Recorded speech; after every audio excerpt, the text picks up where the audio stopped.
नमस्कार दोस्तों, स्वागत है आपका मेरे न्यू वीडियो में। और आज हम बात करने वाले हैं EMRS लैब अटेंडेंट वैकेंसी 2025 के लिए। यानी आज EMRS लैब अटेंडेंट हिंदी का पेपर सॉल्यूशन होगा जो 2023 में पूछा गया था।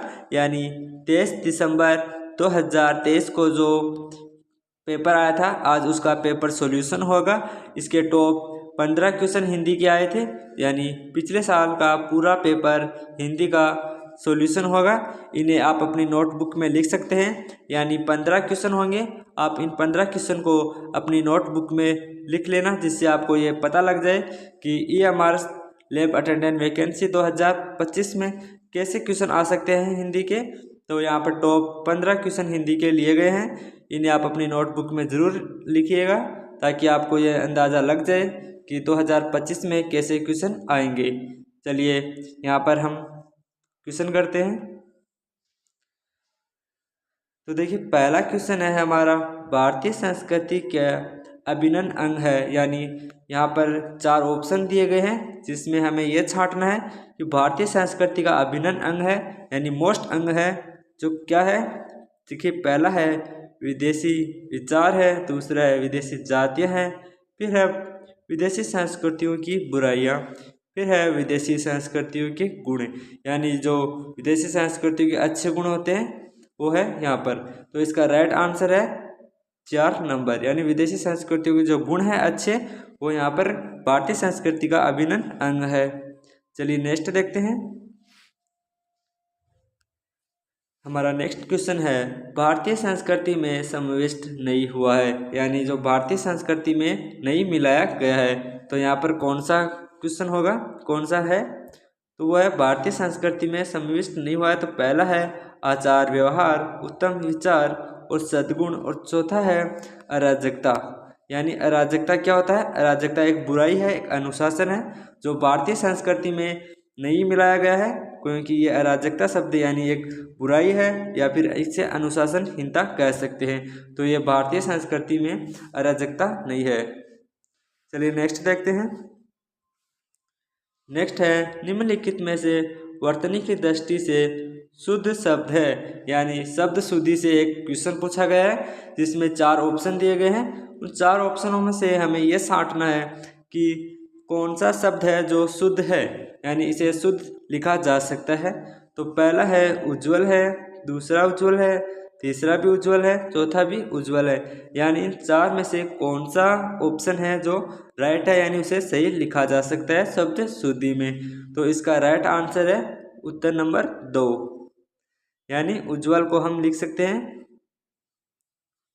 इसे इस तरह लिख सकते हैं। तो इसका राइट आंसर है 2। चलिए नेक्स्ट देखते हैं। नेक्स्ट है, चारू चंदन चंद की चंचल किरणें खेल रही थी जल थल, प्रस्तुत काव्य पंक्ति में अलंकार है। यानी चारू चंद की चंचल किरणें खेल रही थी जल थल, तो यहाँ पर कौन सा अलंकार है, यानी यहाँ पर अलंकार पूछा गया है। तो देखिए, यहाँ पर पहला ऑप्शन है यमक अलंकार, दूसरा है अनुप्रास अलंकार, चौथा है उपमा अलंकार, सलेश अलंकार, तीसरा है उपमा अलंकार। तो देखिए, यहाँ पर राइट आंसर है वह है अनुप्रास अलंकार। तो इस 4 नंबर ऑप्शन का उत्तर होगा अनुप्रास अलंकार। चलिए नेक्स्ट देखते हैं। नेक्स्ट है, आमरण में समास है। यानी शब्द है आमरण, आमरम। तो यहाँ पर आमरण होगा, तो ये टाइपिंग मिस्टेक है। यहाँ पर होगा आमरण। यानी आमरण में समास क्या है?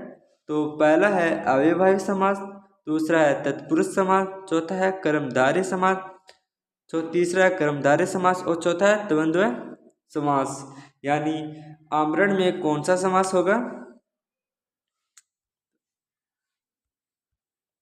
यानी ये पूछा गया है कि आमरण में कौन सा समास होगा।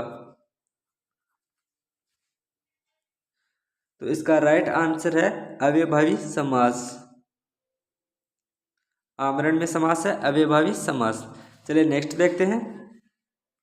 नेक्स्ट है 6 नंबर का प्रश्न, जिसका है अवसर के अनुकूल बदल जाने वाले के लिए एक शब्द है, यानी अवसर के अनुकूल बदल जाने वाले के लिए एक शब्द क्या होगा? चालाक है, या अवसरवादी है, या अवसरानुकूल है, या फिर लालची है। तो देखिए इसका राइट आंसर है अवसरानुकूल, यानी जो अवसर के अनुरूप बदल जाता है, अपना व्यवहार बदल देता है, उसे अवसरानुकूल कहते हैं।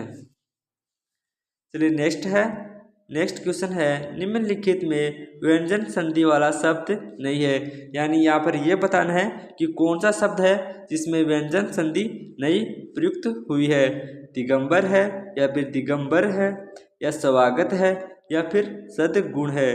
तो यहाँ पर इसका राइट आंसर होगा स्वागत, यानी जो स्वागत शब्द है वहाँ पर व्यंजन संधि नहीं आई है।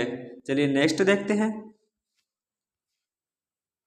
नेक्स्ट है अपना हाथ जगन्नाथ। लोकोक्ति में से निम्न में से सटीक अर्थ है, यानी यहाँ पर लोकोक्ति पूछी गई है कि अपना हाथ जगन्नाथ।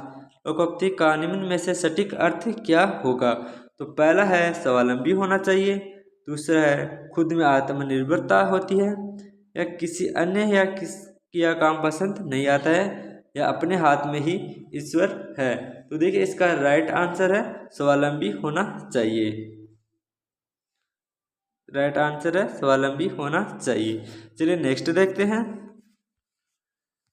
नेक्स्ट है निम्न में से स्त्री शब्द का पर्यायवाची नहीं है, यानी जो स्त्री शब्द है उसका कौन सा शब्द है जो पर्यायवाची में नहीं लिखा गया है? दारा है, नारी है, कांता है, या कामिनी है। यानी यहाँ पर जो ये तीन है, इसमें दो स्त्री शब्द ये सभी पर्यायवाची शब्द है, लेकिन जो दारा है वो पर्यायवाची शब्द स्त्री का नहीं है। तो इसका राइट आंसर होगा दारा।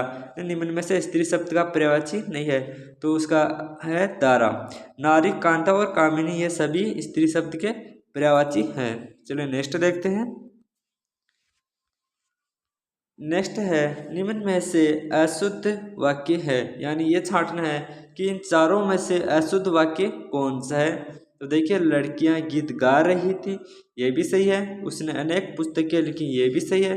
4 आदमी के लिए खाना बना है, ये गलत है। प्रत्येक देश के प्रतिनिधि आए थे, ये राइट आंसर है। तो देखिए यहाँ पर राइट निम्न में से अशुद्ध वाक्य तो ये है 4 आदमी के लिए खाना बना था। चलिए नेक्स्ट देखते हैं। नेक्स्ट है हथियार डालना मुहावरे का सटीक अर्थ है, यानी हथियार डालना मुहावरा इसका अर्थ क्या होगा? पराजय स्वीकार करना, हार जाना, परास्त हो जाना, या फिर पराजित कर देना। तो इसका राइट आंसर है पराजय स्वीकार करना, यानी हथियार डालने का अर्थ है पराजय स्वीकार करना, यानी हार जाना। नेक्स्ट है निम्न में से असंगत विलोमार्थी शब्द युग्म है, यानी ऐसा कौन सा युग्म है जहाँ पर असंगत है?